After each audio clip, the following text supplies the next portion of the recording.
Welcome to 30-Minute Reviews. I am Adam. We are here with a news story and some baseless speculation as well. We're here to talk about Batgirl and the latest in the ongoing saga of the lack of release of the completed movie Batgirl. So, the latest news that has hit is that the movie has been pulled basically from the servers and all of that in an effort to keep any proof from, to keep anyone from getting it and having it get out. If it gets out, then someone could claim it has financial value, and it was used for financial value, and therefore could not be. Now,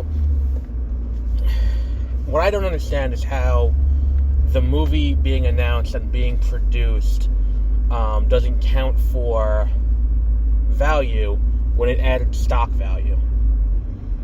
That's what I don't get. Because stock value would have been added by the announcement of the movie, but whatever. That's not the case. The problem is, in order to make this claim and write it off as a total loss, you have to show that you did not monetize the movie in any way.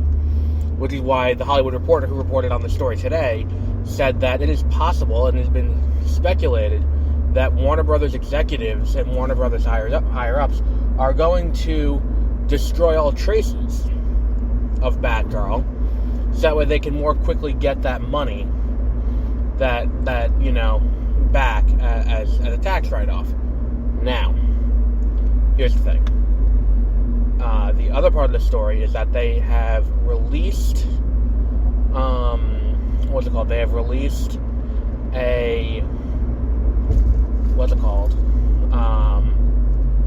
they have not released the movie, but they have done screenings of the movie at Warner Brothers lot for people involved in the movie, for executives, for other higher-ups at Warner Brothers.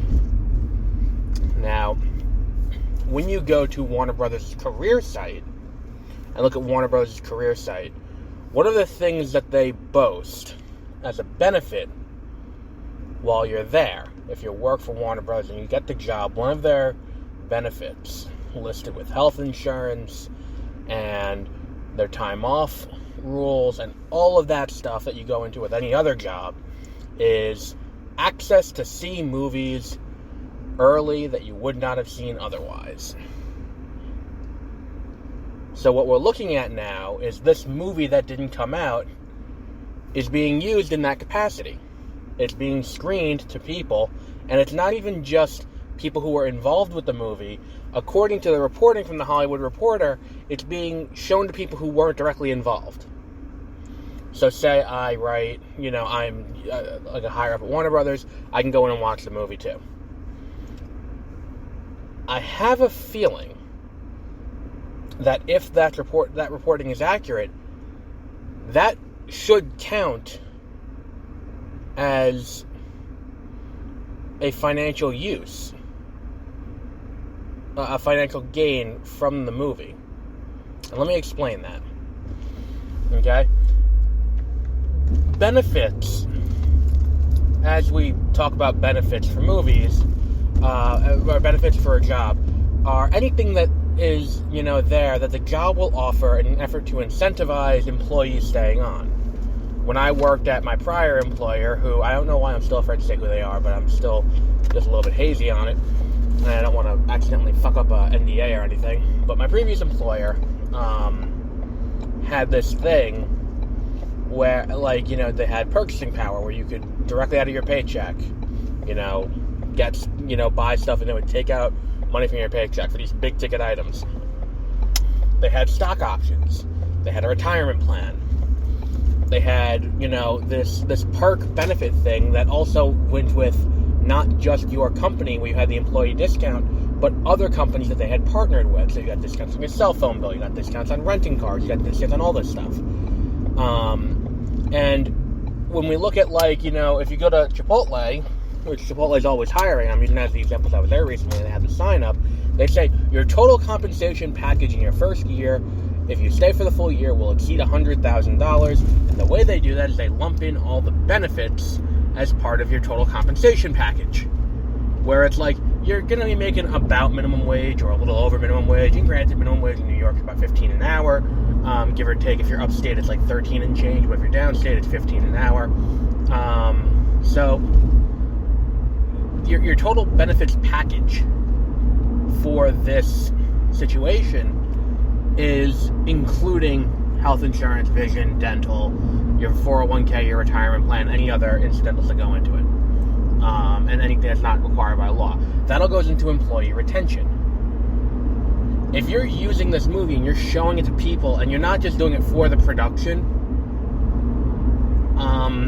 I have a feeling a claim could be made against Warner Brothers that you used the movie for financial gain already.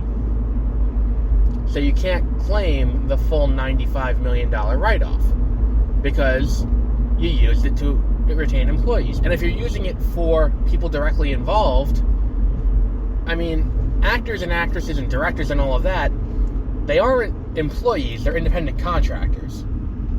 So if you're showing them the movie, you're using that as an incentive to bring back independent contractors for future endeavors. In the same way that you take them out to eat or anything like that. Now that is also tax deductible, but in a different way. You can't claim that write-off twice. So you can't claim the write-off of, we're doing this as a way to retain employees, and then write that off, and then also write it off as, well, we couldn't release the movie at all. You used the movie to retain employees. And if that's the case, you can't write it off. That's how I understand it. I could be very wrong. I could be talking completely out of my ass. I'm not an employment lawyer. I'm not a tax lawyer. I'm not anything like that. I'm just looking at the way this has been reported so far, and the way that my understanding of employment law works based on having worked for the last decade and a half at this point. And having dealt with employers and things like that. It is my understanding, as it stands now, that if it is the case that they are showing this movie in screenings like this, they have now monetized the movie in a way. They have now assigned a dollar value to the movie by using it as a tool to retain employees and retain independent contractors, to get them back to do other work for you. Because that's the thing too, is that you have all these people involved who aren't super thrilled about the fact that they were in this movie and they worked on this movie and all of that. Now they're like, well, we'll show you the movie so you can see how it came out. And I don't know if that's designed to be like, look, it's shitty, that's why we're not releasing it, or look at how great it was, you guys did a good job. But either way, you're trying to court back talent.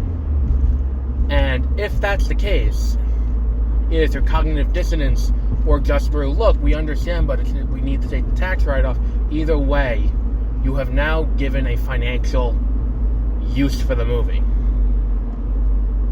And then what'll happen is if Leslie Grace comes back and works for Warner Brothers again, we can point to it and be like, well, she was at this screening, and this screening had to do with Batgirl, so that money that you wrote off of Batgirl should be repaid in taxes now.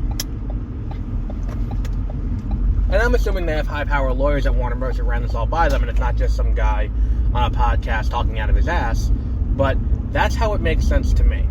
That's how me looking at this as an outsider, that's how this looks. But we'll wrap up there for today. And until our next episode, have a great rest of your week.